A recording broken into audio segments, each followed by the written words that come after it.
Tapi saya rasa hal-hal ini hanya tidak perlu menjadi ribut besar gitu. Siapa yang tidak mengenal sosok Erick Thohir, kini kembali menyita perhatian karena menggantikan sementara Menteri Koordinator Maritim dan Investasi AD Interim Luhut Binsar Panjaitan yang tengah dirawat. Bukan sekali dua kali, sosok Erick selalu menjadi perbincangan lantaran kata-katanya yang kontroversial. Tapi sebelum jauh membahas apa aja sih kontroversi yang dibuat oleh Menteri BUMN itu, kita kenali lebih dulu dekat sosoknya. Erick Thohir seorang pria kelahiran Jakarta 30 Mei 1970. Ayahnya bernama Teddy Thohir. Ayahnya berdarah Lampung, sedangkan ibunya memiliki darah Tionghoa dan Sunda. Erick juga diketahui memiliki darah Kesultanan Banten. Sebelum sukses seperti saat ini, sang ayahlah yang menjadi gurunya dalam berbisnis. Bahkan saat mengalami kebangkrutan, ayahnya bersama dengan Jakob Utama dari Kompas dan Dahlan Iskan dari Jawa Pos yang membantunya untuk bangkit dan membangun bisnisnya kembali. Dan rupanya, darah bisnis mengalir deras dalam tubuh Erick Thohir. Pasalnya sejak kecil dirinya sudah banyak terlibat dalam bisnis keluarganya. Erick memiliki saudara bernama Garibaldi Thohir atau yang dikenal dengan Boy Thohir, serta memiliki kakak perempuan bernama Rika Thohir. Erick menikah dengan seorang wanita bernama Elizabeth Chandra di tahun 1998 dan saat ini sudah dikaruniai 4 orang anak.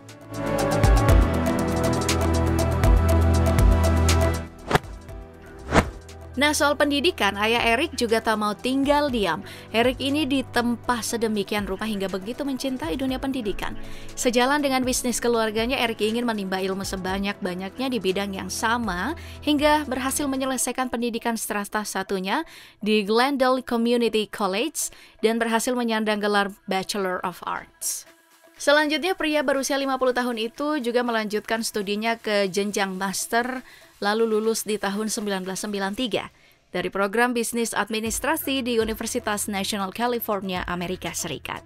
Erick juga baru-baru ini lulus program doktor kehormatan honoris causa di bidang manajemen strategi dari Universitas Brawijaya.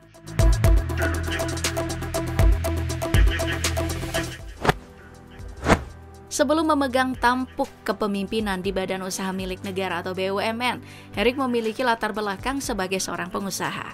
Ia mendirikan Mahaka Group yang bergerak di bidang bisnis dan entertainment setelah lulus kuliah di tahun 1992. Berbagai unit usaha Mahaka di bidang penyiaran seperti Gen FM, stasiun TV bernama Jak TV, media luar ruang Mahaka Advertising, media cetak harian Republika, Golf Digest, sampai pemesanan tiket digital yang dinamai rajakarcis.com. Erick membangun Republika yang berada di ambang kebangkrutan setahun berselang setelah mendirikan Mahaka Group. Di tahun 2007, Erick juga memiliki perusahaan yang menyasar sektor jasa konsultasi, creative agency, brand activation, dan penyedia jasa event organizer. Perusahaannya itu dinamai PT Kalyana Mitra Adara Mahardika atau dikenal dengan nama Alive Indonesia. Selain di media, Erick juga menjalankan beberapa bisnisnya di bidang olahraga dan hiburan, termasuk klub Liga Bola Basket Indonesia atau IBL Satria Muda Pertamina. Sampai nih, pernah menjadi pemilik klub basket NBA Philadelphia 76ers. Erick juga mengakuisisi klub sepak bola asal Italia yakni Inter Milan pada November 2003 silam. Dirinya dipercaya sebagai presiden klub hingga tahun 2018. Selain Italia, Erick juga menjejali klub asal Amerika Serikat DC United. Dan saat ini bersama dengan Anindya Bakri, anak dari Abu Rizal Bakri, memiliki saham mayoritas klub sepak bola asal Inggris, Oxford United. Sedangkan di dalam negeri, Erick juga memiliki saham di Persis Surakarta sejak tahun 2021 lalu. Dan sebelumnya di tahun 2009 hingga 2019, dirinya pernah menjadi wakil komisaris utama di Persib Bandung. Tapi jauh sebelum itu, Erick sudah lebih dulu tancap gas di klub sepak bola Persija Jakarta sebagai manajer di tahun 1997 hingga awal tahun 2000-an. Tak selesai sampai di situ aja, Erick juga melebarkan sayapnya di bidang industri pertambangan dan kelapa sawit. Ia mendirikan perusahaan PT Adaro Energy yang dijalankan bersama dengan sang kakak Boy Thohir. Ya, meski begitu, salah satu perusahaan terbesar di Indonesia ini tidak lagi dipegang aktif oleh Erick setelah dirinya didapuk sebagai Menteri BUMN menggantikan Rini Sumarno. Dan saat ini merangkap jabatan Ketua Umum PSSI menggantikan Muhammad Iriawan.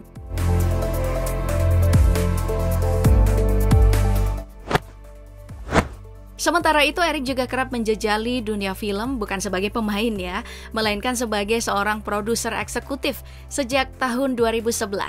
Di tahun 2012, Erik sukses dengan film Perahu Kertas 2, lalu di tahun 2014 dirinya kembali membuat film berjudul 2014 Siapa di Atas Presiden. Sedangkan di bidang olahraga, dirinya berhasil menjadi Ketua Umum Persatuan Bola Basket Seluruh Indonesia atau Perbasi pada periode 2006 sampai 2010. Lalu hingga saat ini ya, menjabat sebagai Presiden Asosiasi Bola Basket Asia Tenggara atau SIABA. Kemudian di tahun 2012, dirinya dipercaya untuk menempati posisi Komandan Kontingen Indonesia untuk Olimpiade di London. Selanjutnya, tahun 2018, dirinya dipercaya sebagai Ketua Panitia Penyelenggara Asian Games di Jakarta, Palembang. Setelah itu ditunjuk sebagai Ketua Tim Kampanye Nasional Jokowi Ma'ruf Amin. Selain dikenal sebagai seorang pengusaha, Erik juga dikenal sebagai dermawan. Ia mendirikan Yayasan Dharma Bakti Mahaka yang menghimpun dana untuk kegiatan-kegiatan sosial. Dirinya juga pernah menulis sebuah buku berjudul Versi Indonesia di Mata Saya yang diluncurkan pada tahun 2011 oleh penerbit Republika. Oh, ini menuduh-nuduh. Kita harus tetap ada asas praduga tak bersalah. Tetapi kalau... Selain prestasi, Erik juga terkenal nih dengan kebijakan-kebijakan kontroversialnya setelah menjabat sebagai Ketua Umum PSSI. Seperti penolakan pelatih asing untuk melepaskan pemain-pemain mereka. Seperti beberapa waktu lalu saat Persija Jakarta enggan untuk melepas Thomas Doll dan PSM Makassar yang enggan melepas Rizky Ridho dan Zaki Ashraf untuk bergabung di Timnas Indonesia U23. Meskipun pemain-pemain itu bersedia untuk memperkuat timnas menghadapi kompetisi Piala AFF U23, mereka pun tidak bisa bergabung karena tidak termasuk dalam jadwal FIFA. Erik juga menyadari jika Piala AFF U23 hanya turnamen sementara dan dirinya ingin agar mereka bergabung di tim nasional untuk memperkuat negara. Erik juga menginginkan agar pelatih asing bisa menghormati timnas Indonesia dan mengusulkan jika harusnya para pelatih asing itu memahami kultur sepak bola dalam negeri. Selanjutnya, Erik juga pernah menyebut jika sepak bola seperti lingkaran setan. Hal ini disampaikan saat dirinya belum menjadi ketua PSSI.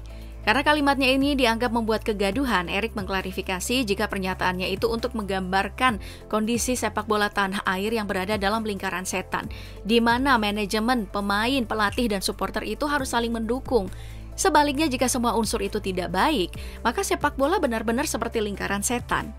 Yang lebih mencengangkan lagi, Erik juga pernah menyebut timnas pernah dibayar untuk kalah. Hal ini disampaikan saat dirinya mencalonkan sebagai Ketua Umum PSSI.